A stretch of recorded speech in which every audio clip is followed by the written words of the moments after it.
તો આ સાથે જ સમાચારો મળી રહ્યા છે વડોદરામાં ગંભીરા બ્રિજ દુર્ઘટના મામલે હવે એસઆઈટીની રચના કરવામાં આવી છે ત્યારે અધિકારીઓની મિલકતો તપાસવા સમિતિની રચના કરાઈ છે સરકારે આ મુદ્દે 6 એસીબી અધિકારીઓની તપાસ સમિતિ બનાવી છે એસીબીના સંયુક્ત નિયામક મકરંદ દેસાઈની અધ્યક્ષતામાં આ તપાસ હાથ ધરાશે જેમાં 4 સસ્પેન્ડેડ ઇજનેરો ઉપરાંત એક નિવૃત્ત અધિકારીની પણ તપાસ કરવામાં આવશે 2024માં નિવૃત્ત થયેલા કાર્યપાલક ઇજનેર કેબી થોરાટની સંપત્તિની પણ તપાસ કરવામાં આવશે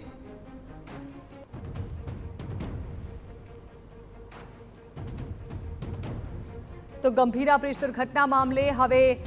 તપાસનો ધમધમાટ ચાલશે અને તેના માટે હવે રાજ્ય સરકાર દ્વારા એસઆઈટીની રચના પણ કરવામાં આવી છે જેમાં સરકારે 6 એસીબી અધિકારીઓની એક તપાસ સમિતિ બનાવી છે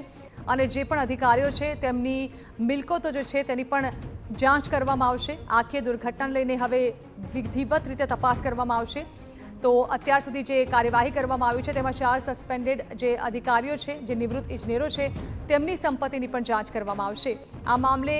હવે વધુ કડક કાર્યવાહી કરાય તેવી પૂરી શક્યતાઓ જોવામાં આવી રહી છે ગંભીરા બ્રિજ દુર્ઘટના મામલે એસઆઈટીની રચના બાદ હવે અધિકારીઓની મિલકતો તપાસવા માટે સમિતિની રચના કરવામાં આવી છે અને આ મામલે જે સમિતિ બનાવવામાં આવી છે તેમાં 6 એસીબી અધિકારીઓની નિમણૂક કરવામાં આવી છે જે આખા મામલાને લઈને તપાસ કરશે તો એસીબીના સંયુક્ત નિયામક મકરંદ દેસાઈ તેમની અધ્યક્ષતા હેઠળ આ તપાસ હાથ ધરવામાં આવશે આ અંગે વધુ માહિતી સંવાદદાતા અંજલિ ઓઝા આપી રહ્યા છે અંજલિ ખૂબ જ મહત્વપૂર્ણ ફેસલો કરવામાં આવ્યો છે સરકાર દ્વારા હવે આ મામલાની તપાસ માટે એસઆઈટીની રચના કરવામાં આવી છે એસીબીના અધિકારીઓ પણ છે તે પણ આ સમિતિમાં સામેલ હશે જાણવા માંગે શું નિર્ણય લેવાયો છે બિલકુલ જે રીતે ગંભીરા બ્રિજની દુર્ઘટના બની હતી ત્યારબાદ એસીબીની જે તપાસ માટેના આદેશ આપવામાં આવ્યા હતા કાર્યપાલક ઇજનેર માટે વડી કચેરીથી મંજૂરીની માંગ કરવામાં આવી હતી પરંતુ સરકાર દ્વારા આજે સ્પેશિયલ ઇન્વેસ્ટિગેશન ટીમની રચના કરવામાં આવી છે તેની અંદર સંયુક્ત નિયામક મકરંદ દેસાઈની અધ્યક્ષતામાં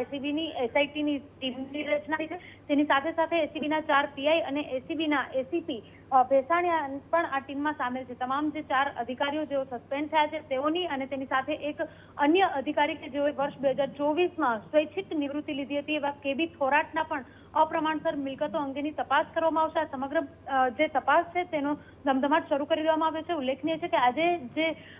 એસઆઈટીની રચના કરવામાં આવી છે તે તમામ સભ્યોની એક ટીમ બનાવવામાં આવી છે અને આજે તેઓ દ્વારા એક મીટિંગ મેરેથોન મીટિંગ પણ યોજાઈ હતી જેની અંદર કયા રીતે આ સમગ્ર જે તપાસ છે તે કરવામાં આવશે અને તમામ અધિકારીઓના જે પુરાવાઓ તેઓ દ્વારા રજૂ કરવામાં આવશે તેના જે ક્રોસ વેરિફિકેશન કરવાની જરૂરિયાત પડશે તો કેટલા ઝડપથી થઈ શકે આ તમામ બાબતને લઈને હવે તપાસનો ધમધમાટ શરૂ થઈ ગયો છે જી બિલકુલ આભાર અંજલિ તો તપાસનો ધમધમાટ શરૂ થઈ ગયો છે એસઆઈટીની રચના પણ કરવામાં આવી છે જેમાં એસીબીના અધિકારીઓની પણ નિમણૂક કરવામાં આવી છે આ મામલે હવે વધુ ઊંડાણપૂર્વક તપાસ હાથ ધરાશે